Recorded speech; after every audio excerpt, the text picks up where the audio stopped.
Sir, am I correct you said you were from Cameroon? Yes. I wonder how that is this time of year. Anyway, I think that we were discussing the moment you saw Billy fall from the bridge. Yes, I remember. I remember that he was working. He had the 2x4 over his shoulder and, I think, a pipe also. What happened next?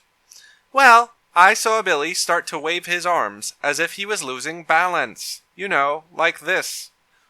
Okay, and then? He was waving his arms, and the next thing I knew, he was tumbling backwards. He was tumbling backwards over the guardrail and into the water below. Backwards or forwards? You know, I am not entirely sure if it was backwards. I know it was backwards or forwards. It wasn't, like, sideways or anything like that. And you say you saw Billy fall backwards or forwards over the guardrail and into the water below? Yes, that's true. So about how high was this guardrail that you saw Billy fall over? Well, I am not an expert, but I would say it was about 3 feet. Maybe it was 2 feet. I am not very good with measurements. Was it half or more than half of Billy's height? It was less than half of Billy's height. I am sure about that. Did it reach up to Billy's knee? No, I am quite sure it didn't reach up to his knee. It was so short, and I think that's the reason he fell over it. It tripped him. So would you say he tripped, slipped, or something else? I would say it was a trip. Yeah, he was waving his arms, and then fell right over the guardrail. I think that qualifies as a trip. Did you hear anything after Billy hit the water? Did Billy hit the water? Yeah, he did. I heard a splash. After you heard the splash, did you hear anything else? Did you hear Billy do anything or say anything? You know, I have thought about this, and I am quite sure that I heard Billy calling after that. I was pretty sure I heard him yelling, "Help! Help me, please!" And after you heard Billy yelling for help, did you hear anything after that? Yes, as a matter of fact, I heard the other workers rushing over. I heard them rushing over and scrambling the life-saving equipment from our shanty. What is that? What did you just describe?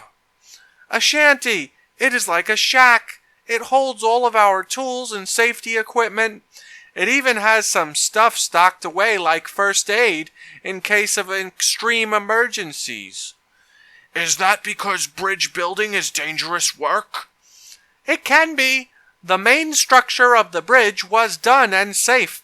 Our job as subcontractors was just to polish our portion of the work and finish the thing.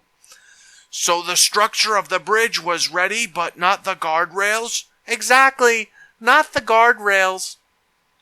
When you were on the job site from November 8, 2019 until July 30, 2020, did you ever experience or attend any toolbox talks or safety meetings?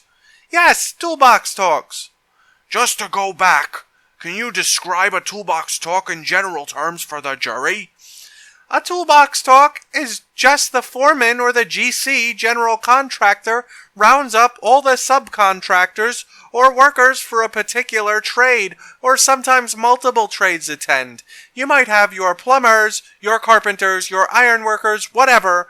They all get together and talk about progress on a site, goals, and safety. Occasionally there will be a site inspector or supervisor going around doing checks, and we're encouraged to speak to them regarding any concerns we have, or bring them up at the next toolbox talk. So let me break this down a little bit. A toolbox talk, as you just described it, is it like a general meeting for workers? Yes. Is it mandatory to attend toolbox talks? Usually. Is it customary to sign an attendance sheet when you attend a toolbox talk? Not only is it customary, It is mandatory for all workers in attendance to sign the sheet.